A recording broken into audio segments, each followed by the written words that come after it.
ఒకప్పుడు బాగా మన షఫీ వచ్చేసి సిరాజ్‌తో పార్ట్నర్‌గా మోటివేషన్ చేయడము, హ్మ్.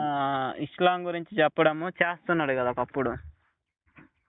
అదే ఒకప్పుడు చేశారు. ఈ మధ్య కూడా చేశారు. ఇప్పుడు తగ్గిపోయింది. ఇప్పుడు నిజం తెలుస్తుంది.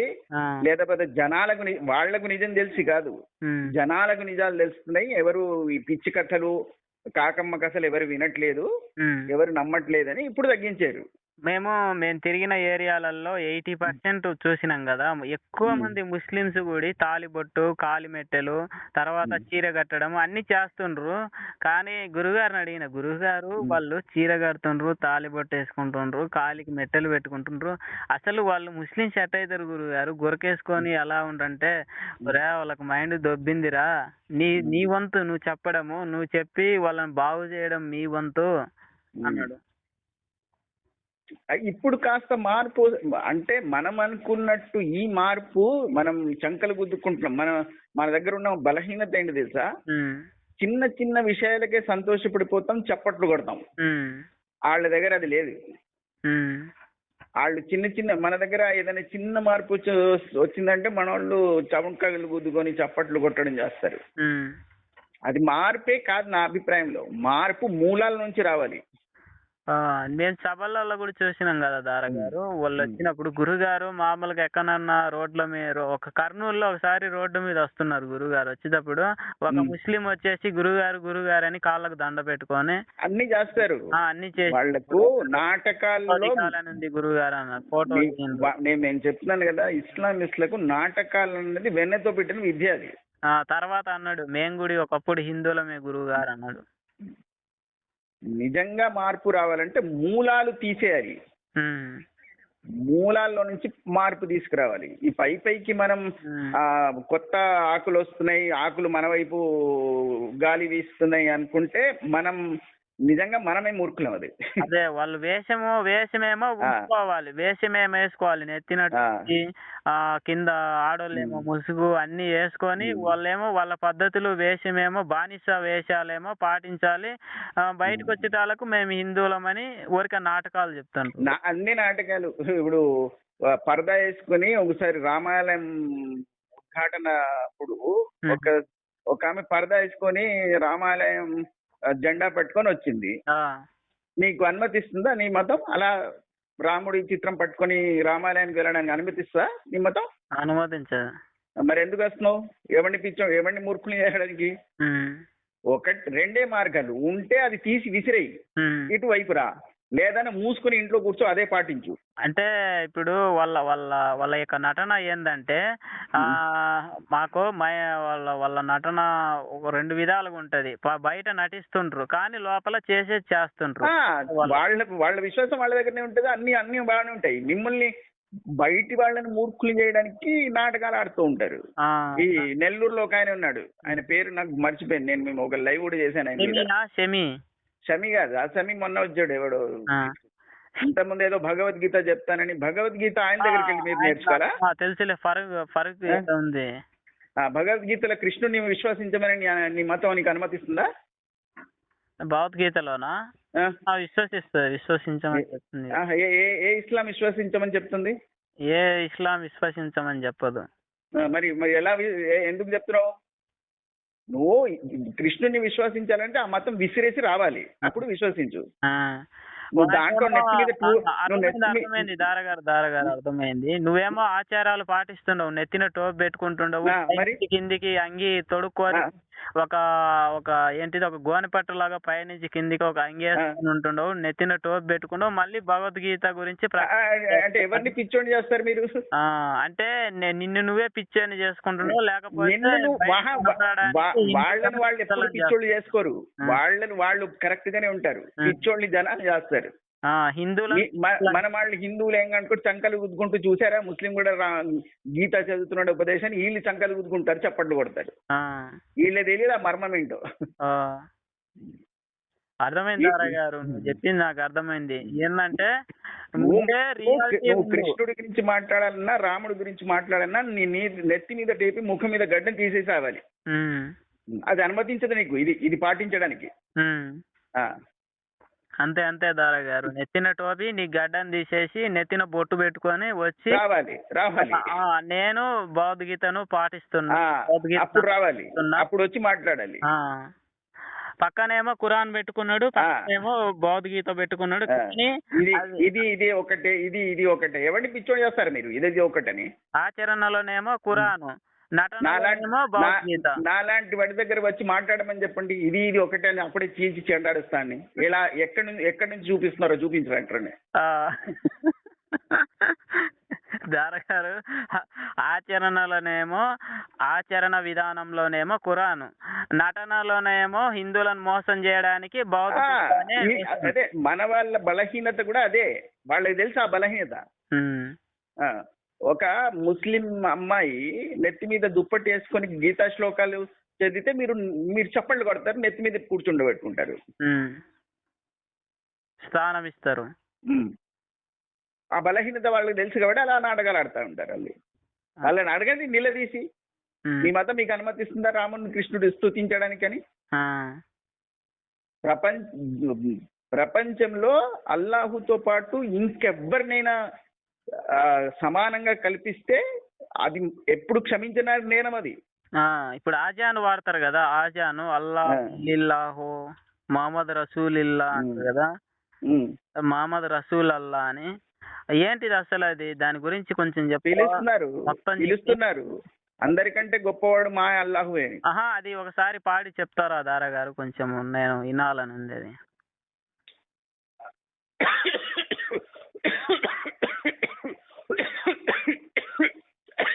నాది ఇప్పుడు కాస్త ఈ దగ్గు వల్ల నేను ఎక్కువగా మాట్లాడలేకపోతున్నాను. మళ్ళీసారి మొత్తం వినిపించి మీకు మొత్తం దాని అర్థం కూడా చెప్తా. ఇది సెంటర్లో దగ్గు వచ్చేస్తుంది. దారా గారు, ఒక పని చేయండి, గొంతుకు సున్నం ఉంటది కదా, సున్నం అంటే సున్నము గొంతుకు రాసుకోండి. గొంతు ఉంటది కదా పైన, గొంతు మన గులిగ కాడ కింద పైన సున్నము రాసుకుంటే కొంచెం కంట్రోల్ అవుతుంది. ఇక్కడ సున్నం దొరకడం చాలా కష్టం, ఎందుకంటే ఇక్కడ ఎవరు తమలపాకులు గానీ అట్లాంటివి వాడరు. అంగట్లలో ఉంటది కదా, ఇక్కడ అది వాడరు కదా ఎవరు. ఈ బీడాలు తమలపాకులు వాడే ప్రాంతం కాదు ఇది. చెక్కుతాయి ఎంకలు, ఎంకలైతే చెక్కుతాయి మన కళ్ళే. అది చూడాలి ఎక్కడైనా ఎవరైనా. దొరుకుతాయి షాపులలో, మామూలు సున్న బిడ్డ బియ్యం అంటే 2 రూపాయలు ఎంత. అది దొరుకుతుంది, మన ఆంధ్రాలో దొరుకుతుంది, తెలంగాణలో దొరుకుతుంది, తమిళనాడులో దొరుకుతుంది. ఇక్కడ ఎవ్వరు తినరు అది. పాన్ షాపులు అన్నది ఇక్కడ లేవు. ఈ పాన్ షాపులు అన్న సాంప్రదాయం ఇక్కడ లేదు. సిగరెట్లు తాగరు, ఎక్కడైనా సీక్రెట్ గా సిగరెట్లు దొరుకుతాయి కానీ ఈ బీడాలు పాన్లు తినరు ఎక్కువ. ఇప్పుడు వీళ్ళు వచ్చి ఈ బెంగాలీలు వచ్చి తింటున్నారు. వాళ్ళు ఈ బెంగాలీలు ఎక్కువ అయిపోయారు కదా, వాళ్ళు ప్రారంభించారు అది. వాళ్ళ దగ్గర ఎక్కడైనా ఉంటుందో చూడాలి, ఎక్కడైనా షాప్ లో. అది పూసుకోండి దారా గారు, అవుతుంది. తర్వాత నువ్వు ముఖం కడుక్కున్న తర్వాత ముఖం కొండ నాలిక ఉంటది కదా, కొండ నాలిక నీ నాలిక బాగా శుభ్రంగా కడుక్కొని ముక్కులో సీమిడి వస్తుంది. ఆ సీమిడిని బాగా సీదాలి. ఒక ఇటుపక్క ముక్కులు 5 సార్లు, ఇటుపక్క ముక్కులు 5 సార్లు గట్టిగా చీతే మామూలుగా మన లోపల శుద్ధి జరుగుతుంది. ఒకసారి నేను అటు ఆంధ్రాకి వచ్చినప్పుడు అవకాశం ఉంటే కలిసినప్పుడు గురుగారితో డిబేట్ పెట్టండి, నేను ఇంటర్వ్యూ లాగా మాట్లాడతా. గురుగారు ఇంటర్వ్యూ చేసేటప్పుడు చెప్తా, మోతీనగర్ వచ్చేది ఇంటర్వ్యూ చేయడానికి చాలా ఛానళ్ళు వస్తాయి. ఒక 8, 10, 9 ఛానళ్ళు గురుగారి మోతీనగర్కి వస్తుండ్రు అంటే కాసి పెట్టుకొని ఉంటారు. ఐ డ్రీమ్, సిగ్నేచర్, ఇంకా మొత్తం ట్రీ టీవీ అందరూ మొత్తం అన్ని ఛానల్, పెద్ద పెద్ద ఛానల్ అన్ని. అంటే మీ ఛానల్ కూడా ఉంది, ఒకటి ఉంది కదా మీది. మహేంద్ర నెంబర్ చెప్పాలా నీకు? నువ్వెద్దు నంబర్ చెప్పి వాళ్ళు చెయ్యరు. వాళ్ళు మన లాంటి వాళ్ళతో చేయరాళ్ళు, భయం వాళ్ళకి. చేస్తాడు మహేంద్ర అన్న, మన గ్రూప్ మహేంద్ర అన్న, నువ్వు ఏది చెప్తా అన్నా ఎమ్మడే లైవ్ పెడతాడు, లైవ్ తీసుకొని మాట్లాడతాడు. మీరు మాట్లాడండి ఒకసారి, ఒకవేళ మాట్లాడతానంటే నేను వస్తాను. అది విషయం. మాట్లాడతా అంటే గురుగారితో కూడా అడిగి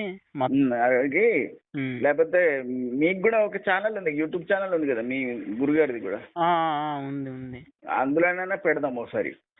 గురుగారు దాంట్లో కూడా పెడదాం. గురుగారు స్టూడియో పెట్టాలనుకుంటున్నాడు, పెద్ద స్టూడియో. ఇంకా పెట్టలేదా? పెట్టలే, ఇంకా 10 లక్షలు పెడతా అన్నాడు. అవుతుంది. పక్కన మేము కూడా ఒక 3 లక్షలు వేసుకుంటున్నాం దాంట్లో. మామూలుగా ఈ మా పాటలు పాడినకి, గురుగారు పాటలు పాడినప్పుడు యాక్చువల్ గా మీకు ఉండాలి ఒక స్టూడియో చిన్నది. అది దారా గారు విషయం. మహేందర్ తో మాట్లాడండి, ఎవడని తీసుకోదలుచుకుంటే నేను రావడానికి సిద్ధంగానే ఉన్నా ఎప్పుడైనా. ఖచ్చితంగా. కాకపోతే నాకు ఫిల్టర్ పెడితే నేను రాను. మీరు ఇదే చెప్పాలి ఇది చెప్పాలంటే నేను రాను. అన్న అడుగుతాడు, క్వశ్చన్లు అడుగుతాడు, నువ్వు క్వశ్చన్లు నన్ను ఈ క్వశ్చన్లు అడగండి. నేను క్వశ్చన్లు ఇవ్వను, వాళ్ళే అడిగితే నా దగ్గర ఫిల్టర్ ఉండదు వేరే వాళ్ళలాగా. ఇది మాత్రమే అడగాలి నాతో, ఇది నాతో ప్రపంచంలో ఏ విషయమైనా అడుగు. నేను ముక్కు సూటి మనిషిని, ఉన్నది చెప్పేస్తా.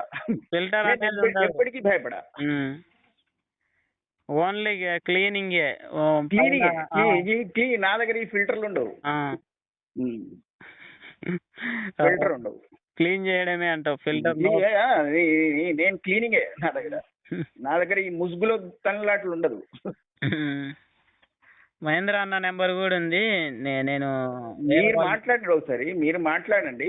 మాట్లాడిన తర్వాత ఒకవేళ ఆయన ఒప్పుకుంటే మాట్లాడమండి, నా నంబర్ ఇవ్వండి, నా మాట్లాడిస్తే నేను ఆయన పిలిస్తే వస్తా. నా దగ్గర ఒక స్వభావం ఉంది, ఆత్మాభిమానం ఎక్కువ. పిలువని ఇంటికి అతిథిగా వెళ్ళను నేను. మన అన్నలే మొత్తము అది చూసుకుంటాడు. అదే ఎందుకంటే మనం చెప్పుకొని మరీ మీద పడిపోకూడదు అన్నది నా అభిప్రాయం. అంతే. అంటే అలా అనుకుంటే నేను ఎన్నోసార్లు ఎవరినైనా ఫోన్, నా దగ్గర వీళ్ళందరి నంబర్లు నేను కావాలనుకుంటే దొరుకుతాయి. మన సిరాజు లాగానా? నేను చేయను ఆ పని. గ్రూపులు కూడా సిరాజ్ లాంటి వాళ్ళు చేస్తారు అది. ఎక్కడికో పోయి వచ్చినాడంట. ఎందుకంటే ఈ అటు కాకుండా ఇటు కాకుండా, అటు భయం ఇటు భయం, ఏం చెప్పాలి? ఎందుకంటే నాకు ఏ భయం లేదు. కోరికలు ఉన్నవానికి భయం ఉంటది, నాకు అది లేదు. భయం ఉంటది. నాకు అది ఉన్నది ఉన్నట్టు కుండ బద్దలు కొట్టినట్టు చెప్తాను. కోరికలు ఉన్న వాళ్ళకి భయము. గురుగారు నేను ఒకటి చెప్తా దారా గారు, గురుగారు వచ్చినప్పుడు, గురుగారి దగ్గర మోతీనగర్ వచ్చినప్పుడు మీరు రాండి, ఛానళ్ళు ఉంటాయి. మోతీనగర్ అంటే హైదరాబాద్ అంటున్నారా మీరు? హైదరాబాద్ మోతీనగర్. మేము గురుగారితో ఉన్నప్పుడు మోతీనగర్కి వచ్చినప్పుడు చెప్తాము, ఒక 5-6 ఛానళ్ళు ఉంటాయి. ఎప్పుడైనా గురుగారు వచ్చినప్పుడల్లా అప్పుడప్పుడు రాండి, ఛానళ్ళు ఉంటాయి. మీకు ఇంటర్వ్యూ ఇచ్చే అవకాశం ఇప్పిస్తాడు గురువు గారు. మాట్లాడదాం సరే. ఎందుకంటే ఇప్పుడు పాపులేషన్ చేసుకోవచ్చు, అట్లా నువ్వు కొన్ని నిజాలు చెప్పొచ్చు, కొంచెం సపోర్టింగ్ ఉంటది. అదే ఇప్పుడు మనకు అసలు 2-3 సంవత్సరాల నుంచి మనం చేస్తున్నాం కానీ మనకు సపోర్ట్ ఇప్పుడు ఏమి లేదు. అసలు మన ఛానల్ ఎవరికి తెలియదు. ఛానల్ చాలా మందికి తెలియదు, అసలు చాలా మంది అసలు ఎవరికి తెలియదు, ఒక 1% మందికి కూడా తెలియదు. మొత్తం అన్ని నిజాలే దారా గారు మీరు చెప్పేది. నేను చెప్తున్నాను కానీ నాకు భయం లేదు, నేను నిజాలే చెప్తా. బంగ్లాదేశ్ అక్క కూడా మాట్లాడినది, గోపి సనాతన ఛానల్లో బంగ్లాదేశ్ నుంచి ఒక అక్క కూడా మాట్లాడినది, మీలానే మాట్లాడింది హదీసుల గురించి. అబ్బా, ఇంకా అసలు అవి తిట్లు కాదులే. దాంట్లో ఒకవేళ పెళ్లి చేసుకున్నప్పుడు నీకు బొక్క చిక్కకపోతే మామూలుగా జంతువుల బొక్కలన్నా పెట్టాలి. ఇంకా ఆ బొక్క చిక్కకపోతే నువ్వు బొక్క చేసుకొని మామూలుగా. నాకు తెలుసు, ఆ అమ్మాయి తెలుసు కానీ ఆ అమ్మాయి నా దగ్గర కూడా వచ్చేది, నా ఛానల్ కూడా వచ్చేది స్టార్టింగ్ లో. కాకపోతే నాకు కొన్ని నిబంధనలు ఉన్నాయి. నేను కాస్త బూతులు మాట్లాడను, వాళ్ళు కాస్త పచ్చి బూతులు మాట్లాడతారు కాబట్టి నా ఒంటికి పడబోది. నేను విషయం చేస్తా, నాకు వాళ్ళకంటే ఎక్కువ అవసరం వస్తుంది. కాకపోతే నా సంస్కారం దాన్ని అనుమతించదు, నేను బూతులు మాట్లాడను. ఏం పేరు ఆమె పేరు? దారా గారు పేరు ఉంది, దీదీనే. అది స్టార్టింగ్ ఆమె ఛానల్ పెట్టే ముందు నా దగ్గరకే వచ్చేది. కాకపోతే నేను కాస్త ఎందుకంటే నాకు తెలుగు చాలా నాకు కొన్ని లిమిట్స్ ఉన్నాయి. మనం బూతులు మాట్లాడకూడదని నిబంధన ఉంది నాకు. ఒకటి చెప్తా దారా గారు, మీకు యూట్యూబ్ నుంచి తెలియదు కదా, యూట్యూబ్ కమ్యూనిటీ గైడ్ లైన్స్ వాటి గురించి. గైడ్ లైన్స్ మాత్రమే కాదు, గైడ్ లైన్స్ ఒకవేళ అనుమతించినా కూడా నా సంస్కారం దానికి అనుమతించదు. నేను ఆ పచ్చి బూతులు మాట్లాడే రకం కాదు. ఈ విషయం చెప్తాను, కానీ అది మరీ బూతులు చెప్పడం అంటే అది నా ఒంటికి సరిపోదు. నిజంగా ఉండే మామూలుగా అంటే ఉన్నవి నేను చెప్తాను, ఉన్నవి కూడా చెప్తాను, కానీ కాస్త సంస్కారయుతమైన భాషలో చెప్తాను. అది నేను మొహమ్మద్ మీద చాలా పాటలు రాశాను. నా కమ్యూనిటీ పోస్టులు ఉంటాయి, మీరు కింద చూస్తే ఆ పాటలు వింటే మీరు అందులో బూతులు ఉండవు, కానీ బూతులు లేకపోయినా దాని డెప్త్ అర్థమవుతుంది. ఎందుకంటే నేను కాస్త బాగా సాహిత్యం చదువుకున్నాను తెలుగులో, కాబట్టి నేను కొంచెం సంస్కారమైనటువంటి పద ప్రయోగాలు చేస్తా. అరబిక్ వస్తుందా దారా గారు? వస్తుంది. నేర్చుకున్నారు అరబిక్? అంటే చిన్నప్పుడేనా లేదంటే పెద్ద ఒక వయసులోనా? చిన్నప్పుడు అసలు నేర్చుకోలేదు, కానీ కొంచెం పెరిగిన తర్వాత నేర్చుకున్నాను. నేను ఒక 8th 9th లో వచ్చినప్పుడు. మీ మదర్సాలో చదివిండ్రు? మదర్సాలో చదివిండ్రు అంటుండా? లేదు, మదర్సాలే పోలేదు. మా ఊర్లో మదర్సాలు లేవు అప్పుడు. మా ఊర్లో చాలా తక్కువ మంది ఉంటారు, ఒక 50 గడపలు కూడా ఉండవు ముస్లిమ్స్. ఖురాన్ ఉండేది అరబిక్ లోనే కదా? అదే, కాకపోతే నేను బయట నుంచి నేర్చుకున్నాను. కొంత వేరే వాళ్ళు ఉంటారు కదా ఈ నేర్పించే వాళ్ళు, పండితులు, అట్లాంటి వాళ్ళ దగ్గర నేర్చుకున్నాను. అది సొంత ఇష్టంతో నేర్చుకున్నాను నేను ఒకటి గమనించింది దారా గారు, మామూలుగా మేము ప్రయాణం చేసేటప్పుడు ఆ విషయం 2 విషయాలు చెప్తా, తర్వాత మనం పెట్టేద్దాం దారా గారు. ఓకే. ఇప్పుడు మనం బస్ స్టాండ్ పోతాం కదా, ఎగ్జాంపుల్ రైల్వే స్టేషన్ పోతాం కదా, పోయినప్పుడు బస్ స్టాండ్ రైల్వే స్టేషన్ పోయినప్పుడు రైల్వే స్టేషన్ చుట్టుపక్కల మసీదులు ఉంటాయి, ఎందుకని? ఎక్కడ లేవని.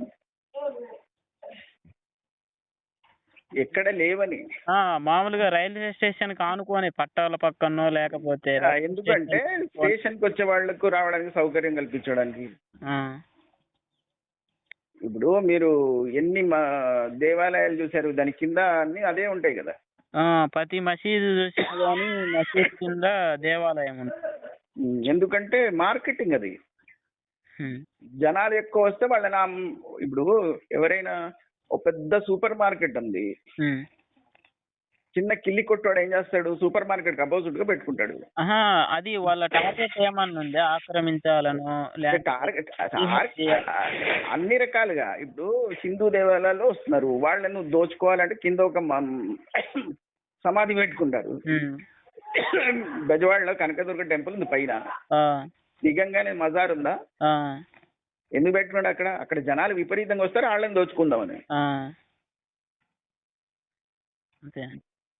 రైల్వే స్టేషన్లు మామూలుగా నేను చాలా గమనించిన, బస్ స్టేషన్లో పోయినప్పుడు కూడా బస్ స్టేషన్లో చుట్టుపక్కల 4 పక్కల 4 ఉంటాయి, రైల్వే స్టేషన్ 4 పక్కల 4 ఉంటాయి. నా అభిప్రాయం ప్రకారము రేపు ఏదన్నా ముస్లిం జనాభా ఎక్కువైనప్పుడు ఆ మసీదులలోంచి సాలేక మారో అనే వచ్చినప్పుడు సాలేక మారో అని అదొకటి. ఇంకొకటి అంటే ఇప్పుడు జనాలకు వీళ్ళ బానిసత్వం కిందనే ఉంచుకోవాలి. ఇప్పుడు రైల్వే స్టేషన్ కి వెళ్ళాడు, ఆడ మర్చిపోతాడు నమాజ్ చదవడం, పక్క నుంచి వినిపిస్తే ఈవిడ గుర్తొస్తుంది, ట్రైన్ కొంచెం లేట్ అయిందా అటు వెళ్తాడు, ఆడిని దారిలోకి పెట్టుకోవడం అన్నమాట.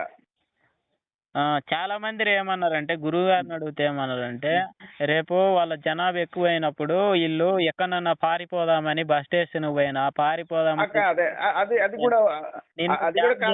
రోడ్ల పక్కన కూడి మసీదులు చూసిన దారా గారు, రోడ్ల పక్కన. మీరు చెప్పినట్టు అది కూడా ఒక కారణమే. కాకపోతే ఏంటంటే దానికంటే కూడా వీళ్ళ ట్రాక్ నుంచి ఇంకొకడు జారిపోకూడదు. నేను అన్నది నిజమా అబద్ధమా దారా గారు? లేదు, అది కారణమే, నేను చెప్తున్నా, అది కారణమే. కాకపోతే వీళ్లకు అవసరం లేదు. వీడు ఎక్కడ పారిపోతాడని, ఎక్కడికి పారిపోవడని వాళ్ళకి తెలుసు. అంత పక్కడపనిగా ఉంటాయి వాళ్ళ వ్యూహాలని. నేనది జరుగుతుందా జరగదా దారా గారు? ఒకవేళ వాళ్ళ పెరిగితే జరుగుతుంది, ఎందుకు జరగదు? పెరిగినప్పుడు ఒకవేళ నేను వేరే సాటికి పారిపోదామని అవును, బస్ స్టేషన్ పక్కన 4 పక్కల మసీదులలో మారేక సాల కుత్తే సాలేక మారు అని ఇంకా సౌండ్ వినపొచ్చినప్పుడు అవిశ్వాసులను చంపేయండి, బస్ స్టాండ్లకు వస్తున్నారు, అందరు చుట్టుముట్టండి అన్నప్పుడు ఆ మైకులలోంచి వచ్చినప్పుడు అందరు గుంపులు గుంపులు వచ్చి ఆ బస్సులను, ఆ మార్గాలను, ఆ రైల్వే స్టేషన్లు అన్నిటిను హైజాక్ చేసి అక్కడున్న హిందువులను మారణ హోమ సృష్టించి వాళ్ళందరినీ మతం మార్చడమో లేకపోతే చంపేయడమో జరుగుతుంది. అన్ని కోణాల్లోంచి ఆలోచించే చేస్తారు వాళ్ళు, ఒక కోణం కాదు, అన్ని కోణాల్లోంచి.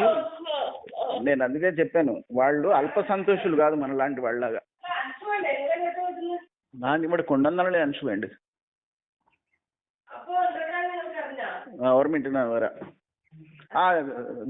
రెడ్డి గారు చెప్పండి, నేను కొంచెం పని మీద ఉన్నాను, దారా గారు కొంచెం బయటికి వెళ్తున్నాను,